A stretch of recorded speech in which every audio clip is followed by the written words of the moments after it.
अभी हमने विज्ञापन को समझा कि विज्ञापन क्या है, विज्ञापन के मैंने सारे कंपोनेंट्स के बारे में बताया।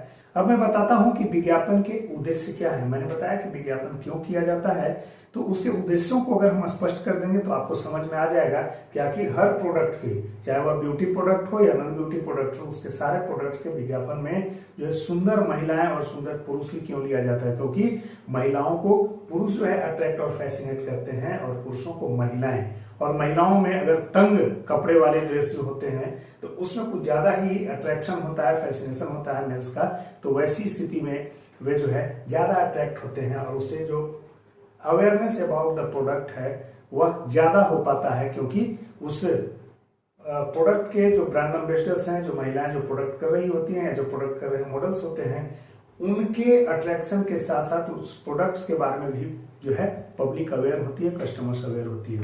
तो हम उसके उद्देश्यों के बारे में जानेंगे। ऑब्जेक्टिव ऑफ एडवर्टीजमेंट जो है विज्ञापन के उद्देश्य हैं, हम उद्देश्यों को 5 वर्गों में बांट करके देख रहे हैं। पहला है टू इंक्रीज सपोर्ट, सेकेंड है टू स्टिम्युलेट, थर्ड है टू रिटेन लॉयल्टी, और फोर्थ है to communicate with customers, and fifth है to protect the image, respect and, ये जो फिफ्थ है to protect image, respect of an organisation और manufacturing जो कंपनीज हैं उसके बारे में। हम पहले की बात करें कि इसमें क्या इंक्रीज करते हैं, किनके सपोर्ट को इंक्रीज करते हैं, जो मार्केट फोर्सेस हैं, जो सेल्स फोर्स है,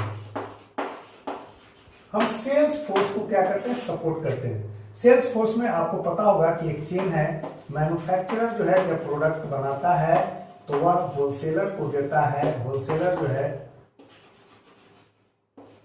होलसेलर को देता है, और होलसेलर जो है रिटेलर को देता है, और रिटेलर से यह कस्टमर तक चीजें पहुंचती हैं,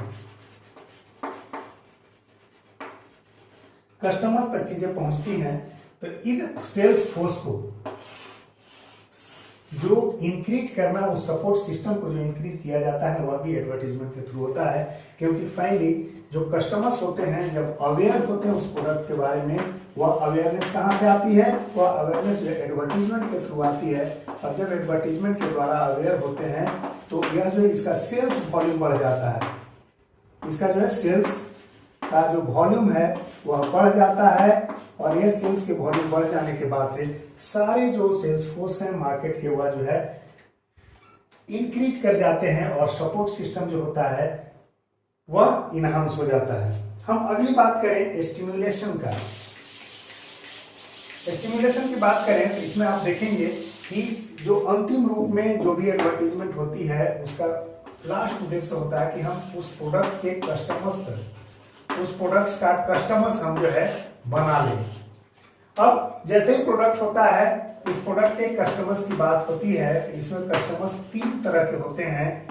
हम कस्टमर्स के 3 ग्रुप को देख सकते हैं। एक जो होता है वह प्रेजेंट कस्टमर्स हैं, जो आपके प्रोडक्ट्स को खरीद रहे हैं। दूसरे जो है फॉर्मर कस्टमर्स हैं, जिन्होंने पहले आपके कभी प्रोडक्ट को खरीदा था, फॉर्मर कस्टमर्स हैं। और एक जो है प्रोस्पेक्ट्स कस्टमर्स यानी फ्यूचर कस्टमर्स होते हैं, जिनको भी टारगेट किया जाता है, फ्यूचर कस्टमर्स, और इसी को प्रोस्पेक्ट कस्टमर के नाम से जाना जाता है।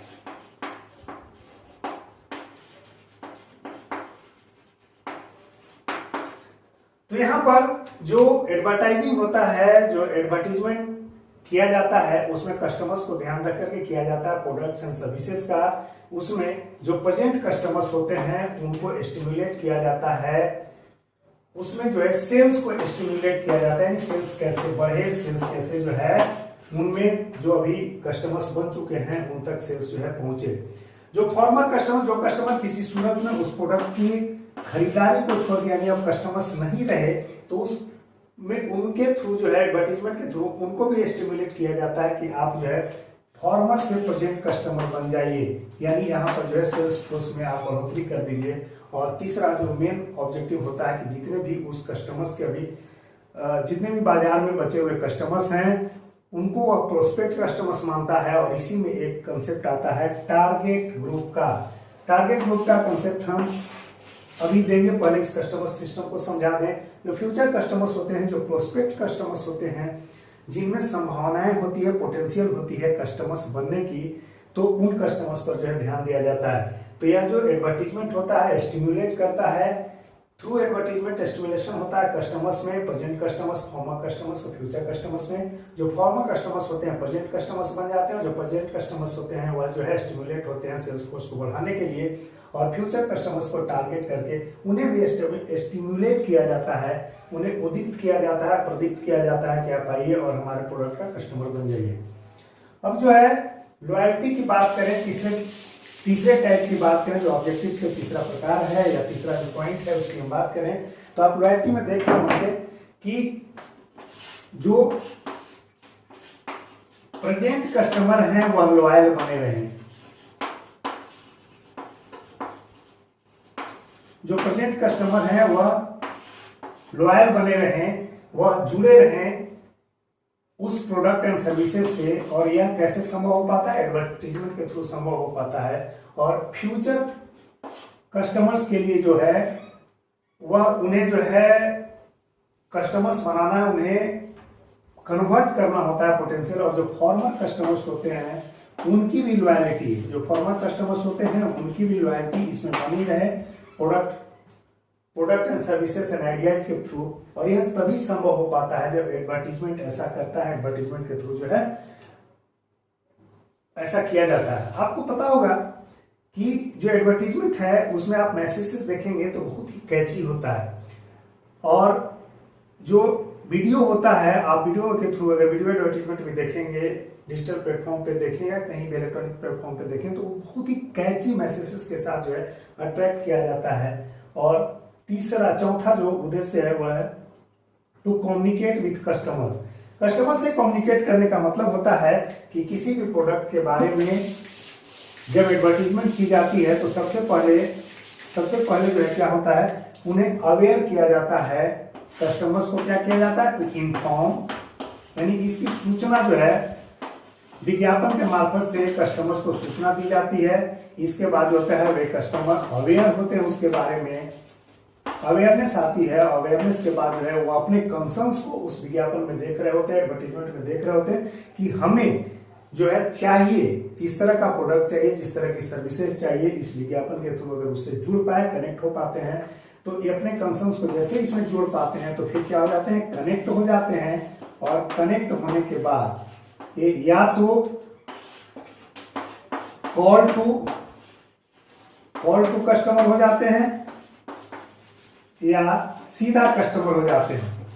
अब आपके मन में, दिमाग में यह बात उठ रही होगी कि कॉल टू कस्टमर और कस्टमर में क्या अंतर है। कॉल टू कस्टमर हुआ कि मान लिया जाए कि मैंने किसी विज्ञापन को देखा, मेरे कंसर्न्स को वह एड्रेस कर रहा था, मेरी आवश्यकताओं के अनुरूप जो है सारे प्रोडक्ट्स या सर्विसेज की भी मैं बात कर रहा था, वह अगर जो है विज्ञापन के थ्रू मुझे पता चल रहा था कि इसमें मेरे जो कंसर्न्स हैं, मेरे प्रॉब्लम्स यहाँ सॉल्व हो जाएंगे इस प्रोडक्ट के लेने के बाद से, तो तत्काल अगर वह जो है कन्विंस हो जाता है तो उससे क्या हो जाता है? उस विज्ञापन के थ्रू उस प्रोडक्ट या सर्विसेज से कनेक्ट हो जाता है। और कनेक्ट होने के बाद वह उसकी तैयारी में लग जाता है कि अब मुझे इस प्रोडक्ट को खरीदना है। मान लिया जाए देर अगर उस प्रोडक्ट को खरीद लेता है तो वह तुरंत कस्टमर हो जाता है, लेकिन कुछ समय लेकर के अगर वह जो है प्रोडक्ट को खरीदने के लिए कुछ समय लेता है तो यह कॉल टू कस्टमर की श्रेणी में आ जाता है, उस कैटेगरी में आ जाता है।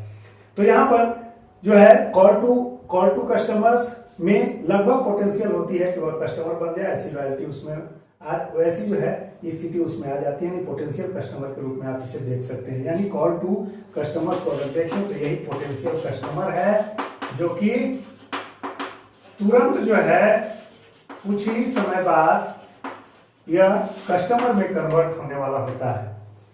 तो आपने देखा कि विज्ञापन का काम क्या है? To communicate customers. उसमें क्या है? उसको इन्फॉर्म करना उस प्रोडक्ट के बारे में, सर्विसेज के बारे में, कि बाजार में क्या लॉन्च हो रहा है, उसके क्या फीचर्स हैं, उस प्रोडक्ट या सर्विसेज के फीचर्स के बारे में जब यह विज्ञापन के थ्रू लोग अवेयर होते हैं तो अवेयर होने के बाद जो है कनेक्ट होते हैं, कनेक्ट होने के बाद जो है कॉल टू कस्टमर्स के रूप में। और दूसरी जो एक बात होती है, पर्सुएशन का भी मामला होता है।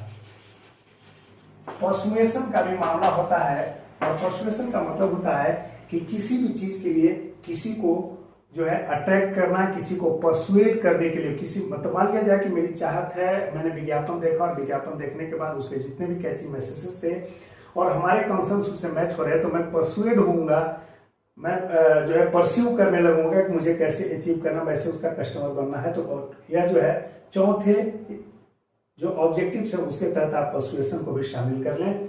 अब अंतिम जो पांचवा मैंने जो है टॉपिक लिखा है, पांचवा जो है उद्देश्य मैंने लिखा है to protect image, respect and trust of an organisation. Manufacturing के जो मैन्युफैक्चरर्स हैं, जो ऑर्गेनाइजेशंस है, उसके ट्रस्ट को कस्टमर्स के बीच में कायम रखा जाए, उसके रिस्पेक्ट को, जो सम्मान है, जो उसका गुडविल है।